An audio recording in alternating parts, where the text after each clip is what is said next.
예술은 시대의 창이다. 작가는 대중과 함께 동시대를 호흡하고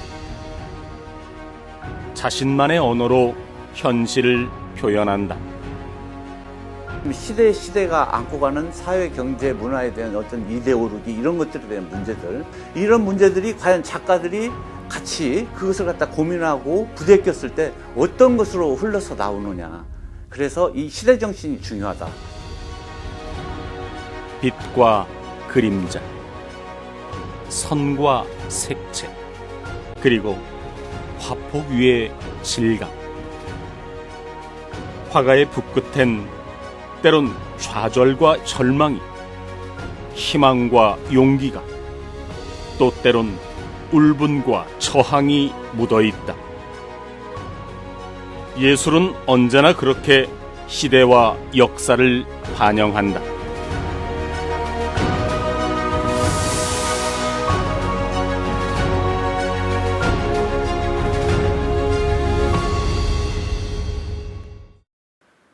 (20세기) 우리의 역사는 그야말로 격동의 시간이었습니다.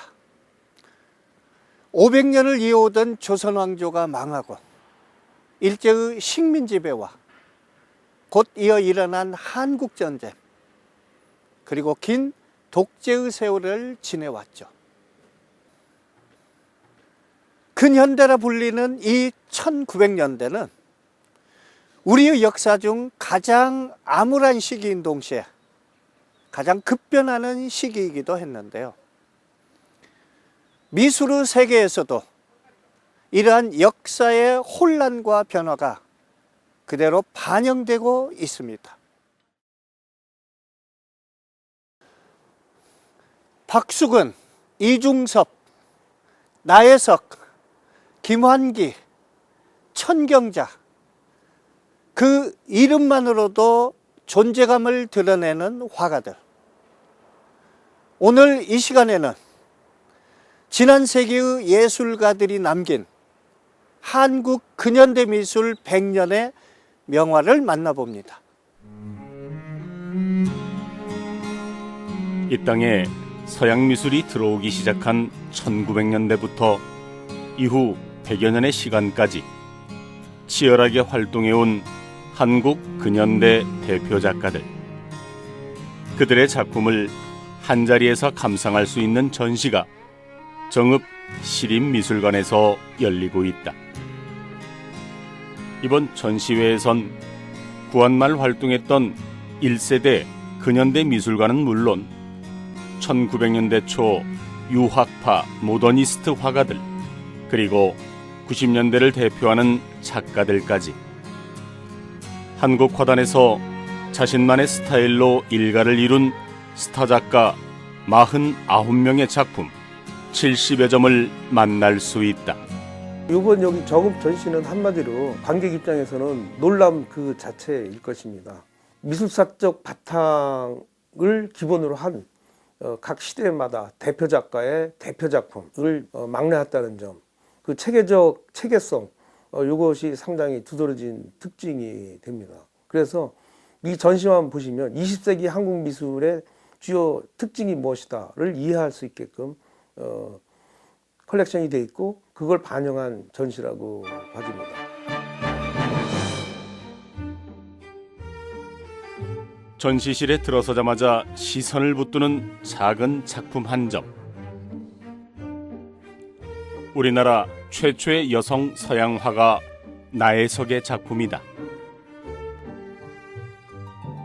1896년 부유한 가정집에서 태어나 도쿄 여자미술전문학교에서 우리나라 최초로 서양화를 배운 나혜석. 일본 유학 후 1921년 3월 경성일보사에서 한국 여성 화가로서는 처음으로 개인전을 개최한다. 당시 전시회엔 5천여 명의 관람객이 몰렸고 20여 점의 그림이 고가에 팔릴 정도로 대성공을 거둔다.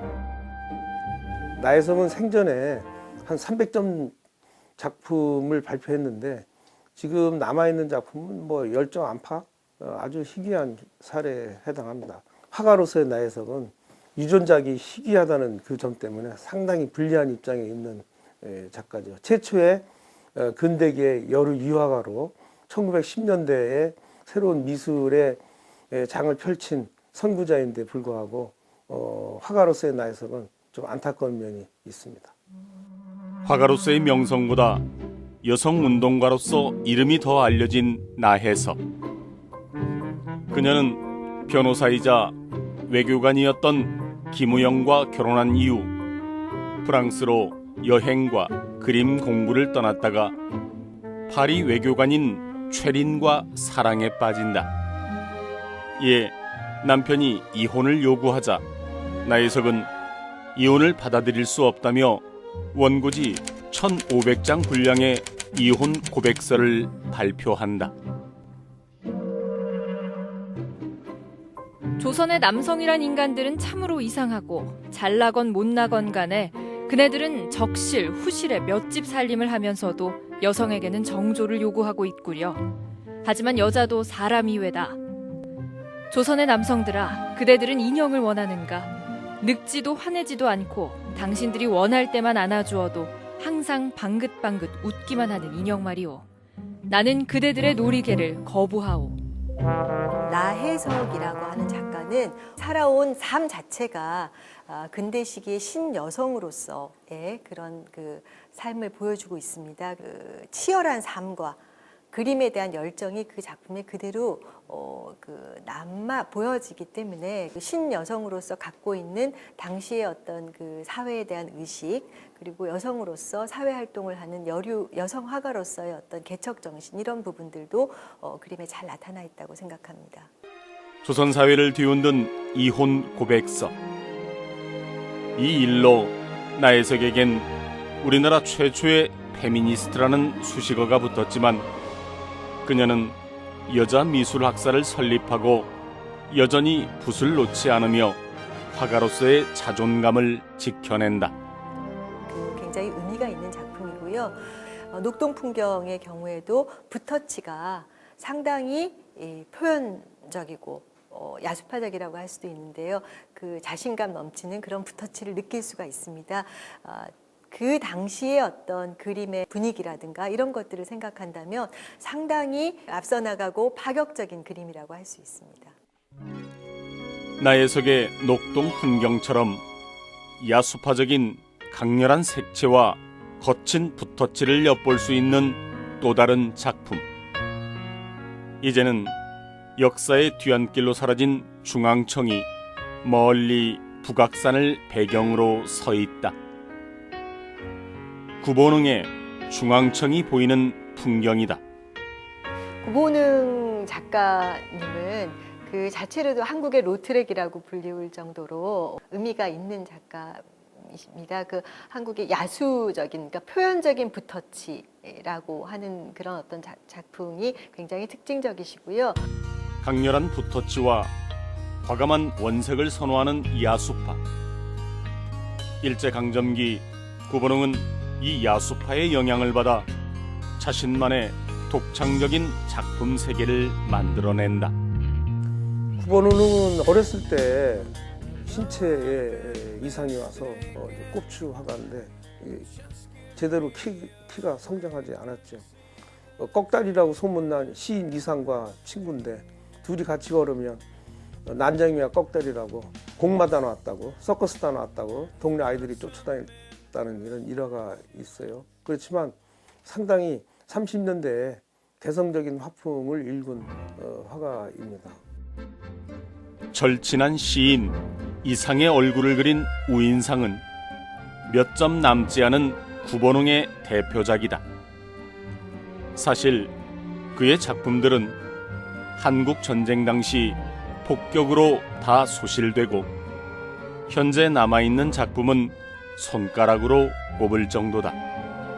지금 현재 남아있는 구본흥 작가의 작품은 한 10여 점 남짓이라고 알고 있고, 그중에 8점 정도가 국립현대미술관에 소장되어서 거의 사실 일반 관람객들이나 미술사를 전공하는 전공자들조차도 구본흥 작가의 진품 작품을 실제로 보는 거는 굉장히 어렵습니다. 그래서 이번에 구본능 작품의 실제를 볼 수 있는 굉장히 귀한 시간이라고 생각을 하고 있습니다. 나혜석, 구본웅뿐 아니라 이번 전시에선 미술 교과서에서 만날 수 있었던 작가들의 작품들을 감상할 수 있는데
작품들 중에는 한국인이 가장 사랑하는 화가 이중섭의 사슴과 두 어린이도 눈에 띈다.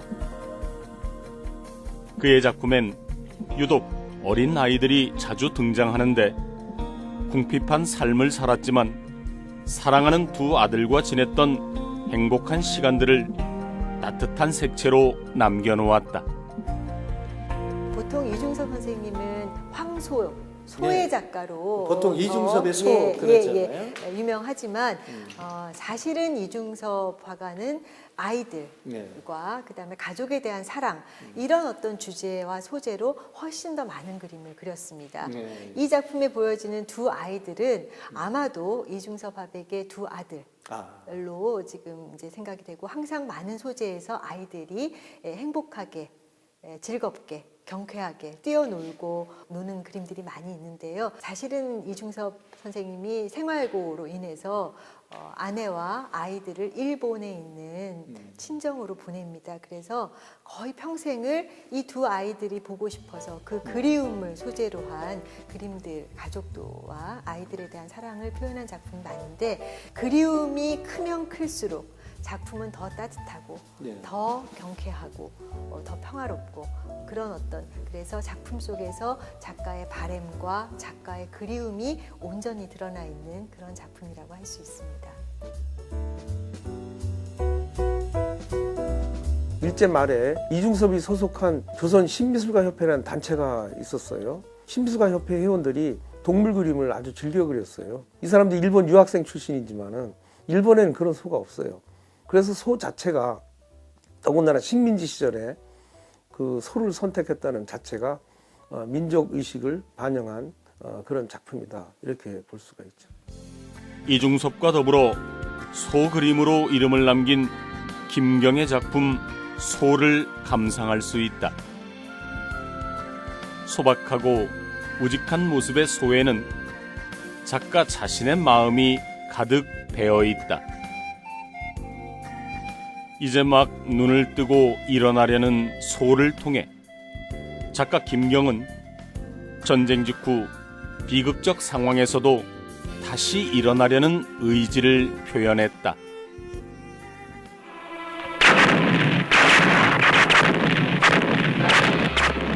전쟁은 개인의 삶과 사회 전체의 생명을 송두리째 파괴한다. 그 참혹함과 고통을 시대의 감수성을 표현하는 예술가들은 작품으로 승화했다. 표정 없는 얼굴로 고개를 떨군 채 묵묵히 피난길에 오른 사람들, 행렬을 따르는 개의 앙상한 모습은 비패한 피난민들의 삶을 넌지시 드러내고 전쟁의 참상 속에서도 어김없이 꿈틀대는 생명의 기운은 절망과 희망을 오묘하게 교차해낸다. 6.25 전쟁을 정면으로 다룬 작품이라는 점에서 상당히 역사적으로도 미술사적으로도 의미가 높은 작품이라고 생각을 합니다. 보통 6.25 전쟁에 대한 경험을 귀로라든가 망향이라든가 이런 방식으로 은유적으로 표현을 한다든가 체화를 해서 다른 방식으로 표현을 하는데, 이수옥 작가님의 그 6.25 전쟁이라는 작품은 제목조차도 6.25 전쟁이라고 정면으로 그 현실을 직시하겠다는 그런 마음가짐으로 거대한 전쟁 기록화와 같은 그림을 그렸습니다. 사실은 그 작품 앞에 쓰면 그 나이 지긋하신 분들은 마음이 아프다고 하세요. 가슴이 아프다. 왜냐하면 그 기억을 갖고 있거든요. 그리고 그 작품하고 공감할 수 있다고 생각을 합니다. 피난길을 그린 이수옥의 6.25 동란. 드러나지 않은 인물들의 얼굴에 그림을 보는 사람들의 다양한 감정을 이입시킬 수 있어 전쟁의 아픔을 고스란히 느껴볼 수 있다.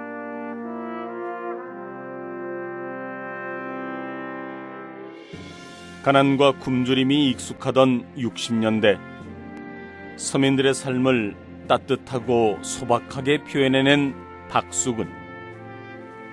그 또한 시대의 고통을 외면하진 않았다.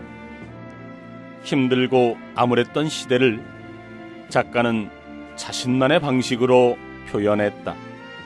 지금 보시는 것처럼 여인이 길에 앉아서 소금을 팔고 있습니다. 근데 보시는 바와 같이 소금이 거의 안 팔렸습니다. 손님도 별로 없는 듯해서 한쪽에 팔을 개고 앉아서 기다리고 있는 모습인데요.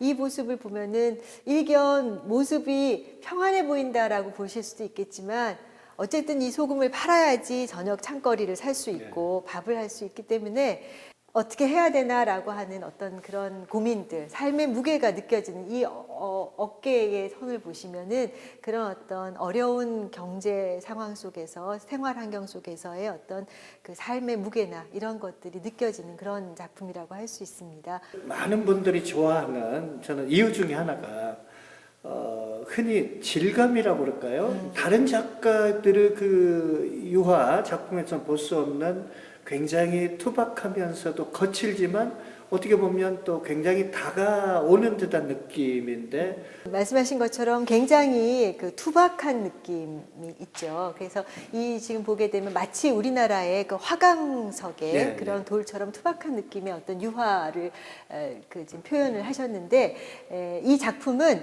실제로 유화를 칠을 하고 다시 긁어내고 또 그 위에다 칠을 하고 또 긁어내고 또 칠을 하고 이런 식으로 몇 겹의 어떤 그 유화의 층들이 칠해지고 벗겨지고 칠해지고 벗겨지고 하면서 굉장히 단단한 화강석과 같은 그런 어떤 느낌을 주는 그런 표현 기법이고요. 그렇기 때문에 어떤 소박하고 질박하고 거칠면서도 단단한 그런 어떤 그 작품의 어떤 느낌을 받을 수 있고, 이런 부분들이 이 전쟁 이후에 1950년대에 저희의 어려운 어떤 삶의 모습, 거칠고 힘들었던 삶의 모습과 상당히 잘 어울리는 표현 기법이라고 할 수 있습니다.